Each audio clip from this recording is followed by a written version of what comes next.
성경은 우리의 건강을 지키기 위해서 어떻게 해야 한다고 말씀하고 있을까요?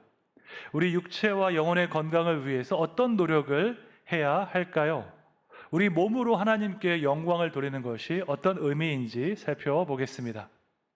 여러분, 성전이 무엇입니까? 성전은 하나님께서 임재하시는 장소입니다. 광야 시대에는 하나님께서 성막 가운데 임재하셨고, 왕국 시대에는 성전 가운데 임재하셨습니다. 그런데 바벨론 포로 시기에는 그 성전이 파괴되었습니다. 성전이 파괴된 것은 유대인들에게 큰 충격이었습니다. 이것은 단지 예배 장소가 없어진 것이 아니라 하나님께서 임재하시는 그 장소가 없어진 것이기 때문입니다. 물론 이후에 스룹바벨이 성전을 다시 지었고 헤롯 왕이 그것을 재건하고 확장했습니다. 헤롯의 성전은 정말 크고 웅장했지만 그 안에 하나님의 임재가 없었습니다. 정말 아이러니하지 않습니까? 크고 웅장한 성전인데 그 안에 하나님의 임재가 없으면 우리가 이것을 성전이라고 할 수 있을까요? 없을까요? 아마 없을 것입니다. 그래서 신약시대에는 성전에 대한 개념이 바뀌었습니다. 예수님의 보혈로 거룩하게 된 성도의 몸이 하나님의 성전이 된 것입니다. 왜냐하면 예수님을 믿는 그 성도 안에 하나님의 영이 임재하기 때문입니다. 여러분은 이 사실을 믿으십니까? 여러분 안에 성령께서 거하시는 것을 믿으십니까? 우리는 이 말씀을 많이 들어서 아멘, 그렇습니다라고 생각할 수 있습니다. 하지만 이것을 처음 들었던 1세기 이방인들에게는 너무나도 급진적인 사상이었습니다. 육체는 악하다고 믿는 그들에게 우리의 육체 가운데 하나님의 거룩하신 영이 거한다는 것은 이해할 수가 없는 일이었기 때문입니다. 그런데 사도 바울은 우리 몸이 하나님의 성전이라고 선포합니다. 이 말씀은 영혼과 육체에 대해서 완전히 새로운 관점을 제시하고 있습니다. 그리스 철학자들은 영혼은 선하고 육체는 악하다라고 주장했습니다. 하지만 성경은 그리스도 안에서 새롭게 된 육체 안에 하나님의 영이 거하신다고 말씀하고 있습니다. 현세적인 나의 육체와 영원한 하나님의 그 영이 분리된 것이 아니라 하나로 통합되어 있다는 사실을 말하고 있습니다. 영혼과 육체를 나누어서 생각하지 말고 하나가 되어서 새로운 모습으로, 완전히 새로운 모습으로 변화될 수 있다고 말씀합니다. 여러분, 우리의 육체, 정신, 영혼이 나뉘어져 있을까요? 아니면 연결되어 있을까요? 이것을 알기 위해서는 정신건강의학과에서 어떻게 환자를 진료하는지 살펴보면 됩니다. 예를 들어서 우울증 문제로 정신건강의학과를 방문하면 의사 선생님이 여러 가지 조언을 주십니다. 우리 생각에는 우울증이 어떤 정신적인 문제, 마음의 문제이니까 순전하게 정신적으로만 접근할 것 같습니다. 우울한 느낌이 드는 그 원인을 찾아서 그것을 극복할 수 있는 심리적인 해결책을 줄 것 같습니다. 물론 그렇게 합니다. 그런데 그것을 더 효과적으로 다루기 위해서는 충분한 수면을 취하고 규칙적인 생활을 하라고 조언을 듣습니다. 밖에 나가서 운동도 하고 친구들도 만나라고 조언합니다. 정신적인 문제를 해결하기 위해서 정신적인 해결책만 주는 것이 아니라 신체 리듬과 육체적인 문제도 함께 다루고 있습니다. 왜 그럴까요? 우울증을 극복하는 것과 규칙적인 생활을 하는 것 사이에는 무슨 연관이 있을까요? 육체적 건강과 정신적 건강이 분리된 것이 아니라 하나로 연결되어 있기 때문입니다. 육체는 건강한데 정신만 아픈 경우는 거의 없습니다. 정신적인 문제가 있으면 그것이 우리의 육체에도 영향을 끼치기 때문입니다. 우리가 어떤 문제로 스트레스를 많이 받으면 소화도 잘 안 되고 밤에 잠도 잘 오지 않습니다. 인간의 육체와 정신은 하나로 연결되어 있기 때문입니다. 하나님은 영이시니까 하나님을 믿는 것은 순전히 영적인 일이라고 생각할 수 있습니다. 하지만 이 생각은 잘못된 생각입니다. 하나님을 믿는 것은 순전히 영적인 일만이 아니라 우리의 육체와도 연관된 일입니다. 하나님을 믿으면 우리 영혼에도 변화가 생기지만 우리 육체에도 변화가 생길 줄로 믿습니다. 하나님을 믿는 사람과 하나님을 믿지 않는 사람은 육체를 대하는 방식이 완전히 다르기 때문입니다. 그래서 사도 바울은 우리 몸이 하나님의 영이 거하시는 성전이라고 선포하고 있습니다. 이어서 바울은 우리 몸에 대해서 한 가지 사실을 더 말씀합니다. 그것은 우리의 몸이 우리 소유가 아니라는 사실입니다. 고린도전서 6장 19절 하반절 20절 함께 읽겠습니다. 너희는 너희 자신의 것이 아니라 값으로 산 것이 되었으니 그런즉 너희 몸으로 하나님께 영광을 돌리라. 아멘. 우리 몸은 우리의 소유가 아닙니다. 하나님께서 값을 주고 사셨기 때문이다라고 말씀하고 있습니다. 이것은 고대 사회에서 노예를 해방하는 그 장면을 염두한 말씀입니다. 고대 사회에서 노예를 해방하려면 주인이 먼저 값을 지불하고 그 노예에 대한 소유권을 확보했습니다. 그렇게 값을 치른 이후에 그 노예를 풀어주면서 자유를 선포했습니다. 마찬가지로 하나님께서 죄의 노예로 있던 우리를 위해서 값을 지불하셨습니다. 하나님께서 지불하신 값은 예수님의 십자가입니다. 십자가의 구속으로 우리는 죄의 노예에서 하나님의 소유로 그 소유권이 이전된 줄로 믿습니다. 그 결과 우리는 어떠한 것에서 얽매이지 않을 수 있는 자유를 얻었습니다. 과거에는 죄의 노예가 되어서 죄가 시키는 대로만 살았다면 이제는 그 억압에서 자유롭게 되어서 하나님을 기쁘시게 하고 세상을 유익하게 하는 그런 삶을 살아갈 수 있게 되었습니다. 여러분, 우리의 몸은 하나님의 소유입니다. 이것은 세상 사람들과 전혀 다른 관점입니다. 세상 사람들은 아마 이렇게 생각할 것입니다. 내 몸은 내 거니까 내 마음대로 살 거다. 특히 청년들의 경우에 자기 몸을 마음대로 할 자유가 있다고 생각하는 경우가 많습니다. 하지만 성경은 이것이 잘못되었다고 말씀합니다. 내 몸은 내 것이 아닙니다. 하나님께서 값을 주고 사셨기 때문에 내 것이 아니라 하나님의 소유인 줄로 믿습니다. 그러므로 하나님의 소유로서 그분의 뜻에 맞게 내 몸을 관리하고 사용해야 할 책임이 우리에게 있습니다.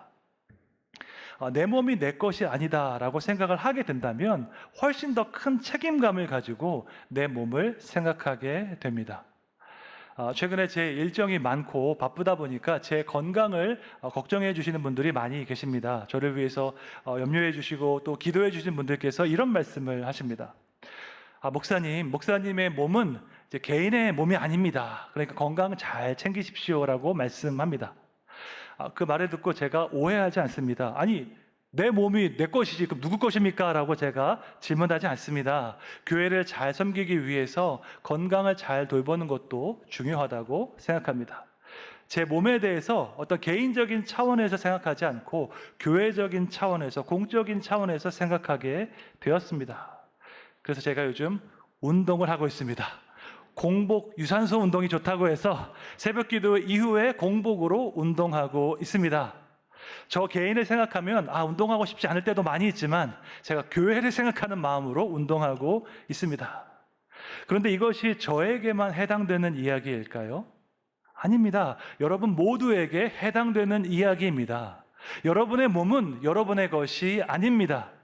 하나님께서 값을 주고 사셨기 때문에 하나님의 소유가 된 줄로 믿습니다. 그러므로 여러분은 여러분의 몸을 잘 관리해야 하는 책임이 있습니다. 하나님의 뜻을 행하기 위해서, 하나님 나라 섬기기 위해서, 생명사역 위해서 건강 관리를 잘 해야 될 책임이 있습니다. 우리가 재정에 대한 청지기 의식, 시간에 대한 청지기 의식을 갖는 것처럼 건강에 대한 청지기 의식도 가져야 합니다. 우리의 몸은 하나님의 소유이기 때문에 성경은 우리의 몸을 성결하게 하라고 말씀하고 있습니다. 출애굽기 19장 22절 함께 읽겠습니다. 또 여호와께서 가까이 하는 제사장들에게 그 몸을 성결히 하게 하라. 아멘. 몸을 성결하게 하는 것은 잘 씻어서 깨끗하게 하라는 뜻이 아닙니다. 성결하다라는 말은요, 거룩하다는 뜻인데 특별한 목적을 위해서 구별되었다라는 뜻입니다. 여러분은 여러분의 인생이 하나님의 목적을 위해서 귀하게 사용받기를 원하십니까? 하나님의 나라가 완성되고 하나님의 뜻이 이루어지는데 귀하게 쓰임받기를 원하십니까? 그러면 여러분의 몸을 성결하게 하십시오. 몸을 거룩하게 하십시오. 하나님의 뜻을 위해서 특별하게 구별되었다는 것을 기억하십시오. 내 몸이 내 소유가 아니라 하나님의 소유인 것을 항상 기억하시기를 축원합니다.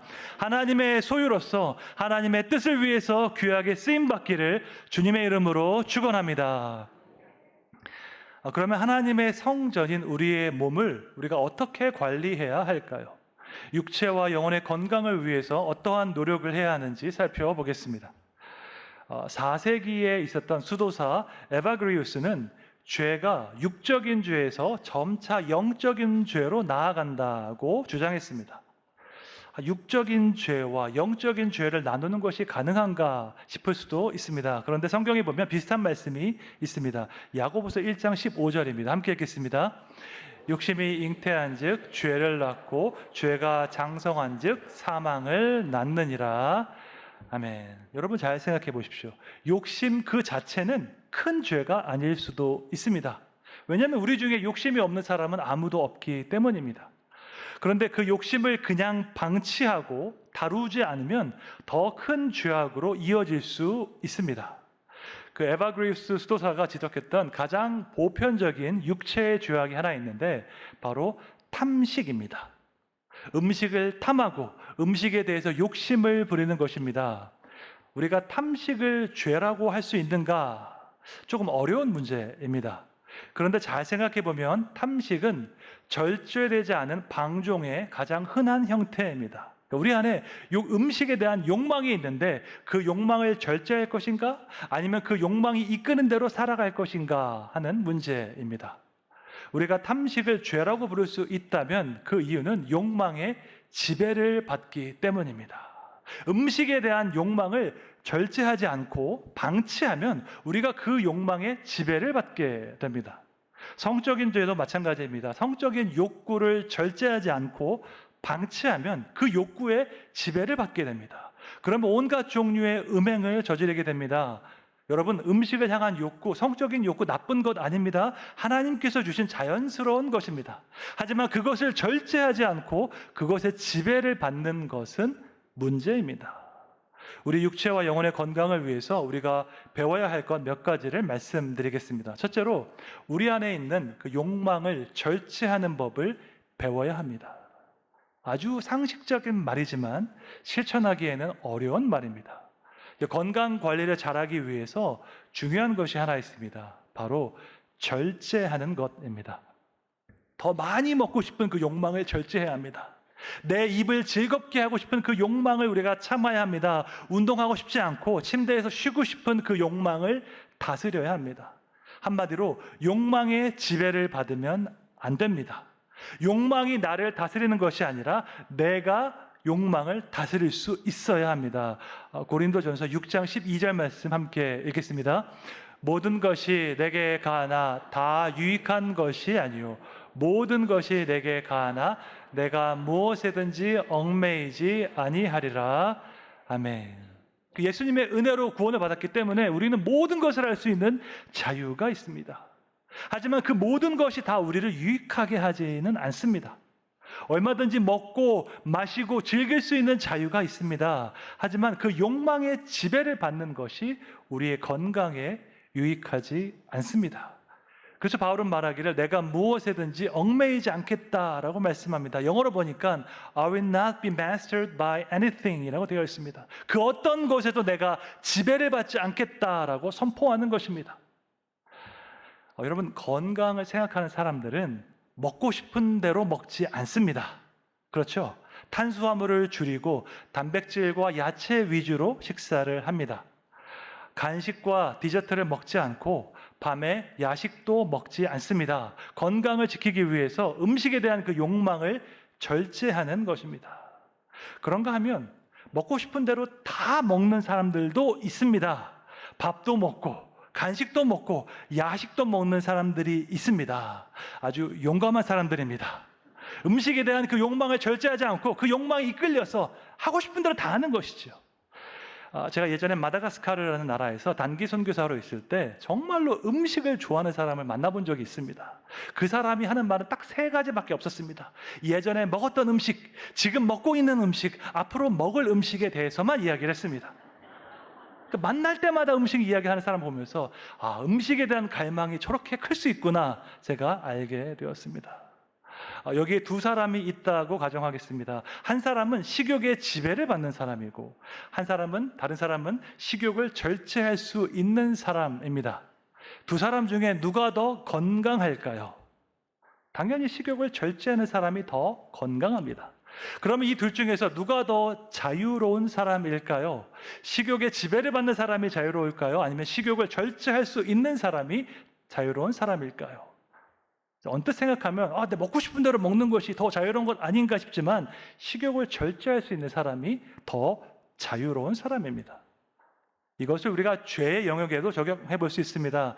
세상 사람들은 마음대로 술 마시고 유흥을 즐기고 도박을 하는 것이 자유라고 생각합니다. 어쩌면 그들은 우리를 보면서 불쌍하게 여길 수도 있겠습니다. 아이고, 술도 안 마시고 유흥도 안 즐기고 도박도 안 하면 도대체 무슨 재미로 사냐 말할 수도 있겠습니다. 그런데 여러분, 누가 더 자유로운 사람일까요? 죄의 지배를 받아서 자기가 하고 싶은 대로 죄를 짓는 사람과 그 죄의 유혹을 이겨서 죄를 거부할 수 있는 사람 중에 누가 더 자유로운 사람일까요? 당연히 죄의 유혹을 거부할 수 있는 사람이 더 자유로운 사람입니다. 그러면 이 둘 중에서 누가 더 영적으로 건강한 사람일까요? 죄의 지배를 받는 사람과 죄의 유혹을 거부할 수 있는 사람 중에 누가 더 영적으로, 신체적으로 더 건강할까요? 당연히 죄의 유혹을 거부할 수 있는 사람이 더 건강할 것입니다. 중독에 빠진 사람은 욕망의 지배를 받는 사람입니다. 그것이 술이든 도박이든 마약이든 상관없습니다. 중독에 빠진 사람은 그것을 멈출 수 있는 그 자유를 박탈당한 사람입니다. 그래서 우리 중에 어느 누구도 중독자를 보면서 부러워하지 않습니다. 여러분 기억하십시오. 욕망을 절제할 수 있는 사람이 더 자유로운 사람이고 더 건강한 사람입니다. 욕망을 절제할 수 없어서 그 욕망의 지배를 받는 사람, 그 중독자들은 자유가 없는 사람이고 몸과 영혼이 건강하지 못한 사람입니다. 그러므로 육체와 영혼의 건강을 위해서 우리가 반드시 배워야 할 것이 있습니다. 그것은 바로 절제입니다. self-control입니다. 절제는 성령의 열매 중에 한 가지입니다. 우리가 성령 안에 거할 때, 진리 안에 거할 때 절제를 배워갈 줄로 믿습니다. 두 번째로 우리가 배워야 할 것은 즉각적인 쾌락의 그 유혹 앞에서 거기에 빠지지 않도록 우리가 주의해야 합니다. 고린도전서 9장 25절 말씀 함께 읽겠습니다. 이기기를 다투는 자마다 모든 일에 절제하나니 그들은 썩을 승리자의 관을 얻고자 하되 우리는 썩지 아니할 것을 얻고자 하노라. 아멘. 바울은 고대 올림픽 경주를 예로 들어서 말씀하고 있습니다. 경주에서 이기기 위해서는 절제하고 노력할 줄 알아야 한다는 것입니다. 절제하고 노력하는 자에게 승리가 있고 영광이 있기 때문입니다. 그런 의미에서 우리가 절제를 배우는 것은 우리 인생에서 너무나도 중요한 일입니다. 우리 교회에 보면 평소 새벽 기도에 나오는 청년들이 많이 있습니다. 우리가 특별 새벽 기도에 나오는 것도 중요하지만 평소에 새벽 기도에 나오는 것은 더욱더 귀한 일입니다. 영적으로 볼 때에 새벽에 나와서 하나님께 기도하는 것 너무나도 귀한 일입니다. 하나님께서 그 기도를 들으시고 우리가 생각하는 것 이상으로 응답하실 줄로 믿습니다. 뿐만 아니라 현실적으로 보았을 때, 사회학적으로 보았을 때에도 새벽 기도에 나오는 것 청년들에게 너무나도 유익한 일입니다. 왜냐? 새벽 기도에 나옴으로써 절제를 배울 수 있기 때문입니다. 대부분의 청년들이 20대 시절에는 자유를 만끽합니다. 여러분은 20대 시절에 어떻게 사셨습니까? 대부분 밤늦게까지 게임을 하든지 연애를 하든지 술을 마시든지 그 자유를 만끽합니다. 그런데 또래 친구들보다 더 일찍 절제하는 법을 배울 수 있다면 현실적으로도 엄청나게 유리할 것입니다. 새벽 기도에 나오기 위해서는 전날 밤에 일찍 자야 합니다. 여러 가지 유혹이 많겠지만 일찍 자는 그 절제를 배울 수 있는 것 너무나도 귀한 일입니다. 그래서 저는 새벽 기도에 나오는 청년들의 미래가 너무나도 기대됩니다. 하나님께 기도하는 그 삶, 하나님께서 얼마나 놀랍게 인도하실까 기대됩니다. 청년 시절에 절제를 배운 그들이 앞으로 얼마나 놀라운 일을 할까 기대하는 마음이 있습니다. 마지막으로 육체와 영혼의 건강을 위해서 성적인 순결을 지켜야 합니다. 사실 이것은 아주 중요한 주제이기 때문에 다음번에 더 자세하게 말씀을 드리겠습니다. 오늘은 결론만 말씀드리자면 신구약 성경은 일관되게 성적인 타락과 우상 숭배를 하나로 여깁니다. 심지어 이 두 단어의 영어 발음도 비슷합니다. 성적 타락은 영어로 adultery이고 우상 숭배는 영어로 idolatry입니다. 발음도 비슷할 정도로 성적인 타락과 우상 숭배는 아주 긴밀하게 연결되어 있습니다. 에베소서 5장 5절 말씀 함께 보겠습니다. 너희도 정녕 이것을 알거니와 음행하는 자나 더러운 자나 탐하는 자 곧 우상 숭배자는 다 그리스도와 하나님의 나라에서 기업을 얻지 못하리니. 아멘. 음행하는 자는 곧 우상 숭배자라고 말씀하고 있습니다. 여러분, 불상 앞에 가서 그 불상 앞에 절하는 것만이 우상 숭배가 아닙니다. 내 욕망을 섬기는 것, 그 내 육체의 욕망의 노예가 되는 것도 우상을 숭배하는 것입니다. 하나님께서 정하신 부부관계 안에서 성을 누리는 것이 아니라 성적 욕망의 노예가 되는 것은 나를 해롭게 하는 일입니다. 그래서 오늘 본문 직전에 바울은 이렇게 말하고 있습니다. 고린도전서 6장 18절 함께 읽겠습니다. 음행을 피하라. 사람이 범하는 죄마다 몸 밖에 있거니와 음행하는 자는 자기 몸의 죄를 범하느니라. 아멘. 사람이 범하는 모든 죄는 몸 바깥에 행하는 죄입니다. 거짓말, 도둑질, 아니면 살인, 모든 죄는 몸 밖에서 행해집니다. 그런데 딱 한 가지 죄악은 자기 몸 안에서 죄를 범하는 것입니다. 그것은 바로 성적인 타락입니다. 내 몸 안에서 죄를 범한다고 했을 때에는 두 가지 의미가 있습니다. 첫째로 그 죄로 인해서 내가 상처를 받고 내 몸과 내 영혼을 해친다는 뜻입니다. 성적 타락은 다른 사람을 해치는 것이 아니라 나 자신을 해치는 죄입니다. 두 번째로 또한 성적 타락은 나와 한 몸이 된 사랑하는 내 배우자를 해치는 죄악입니다. 성적 타락으로 인해서 배우자가 얼마나 큰 상처와 고통을 당하는지 우리가 다 말할 수 없습니다. 내 배우자가 행복하지 않은데 우리 자녀들이 행복하고 우리 가정이 평안할 수가 없습니다. 성적인 순결을 지키면 몸과 영혼이 건강하고 부부관계도 건강해집니다. 그러한 부모 아래서 자란 자녀는 그 마음도 건강하고 자존감도 건강할 것입니다. 오늘 이 순간부터 하나님 앞에서 거룩하고 순결한 삶을 살아가시기를 축원합니다. 우리의 육체, 정신, 영혼은 하나로 다 연결되어 있습니다. 그러므로 전인격적인 건강을 위해서는 첫째로 육체의 욕망을 절제하는 훈련을 우리가 해야 합니다. 둘째로 즉각적인 쾌락을 추구할 것이 아니라 지연된 기쁨, 궁극적인 기쁨을 추구해야 합니다. 마지막으로 성적 순결을 통해서 건강한 부부관계와 가정을 세워가야 합니다. 우리의 몸은 우리의 것이 아니라 하나님의 소유인 줄로 믿습니다. 우리 몸을 거룩하고 성결하게 하여서 하나님의 뜻을 이루는 데 귀하게 쓰임받기를 주님의 이름으로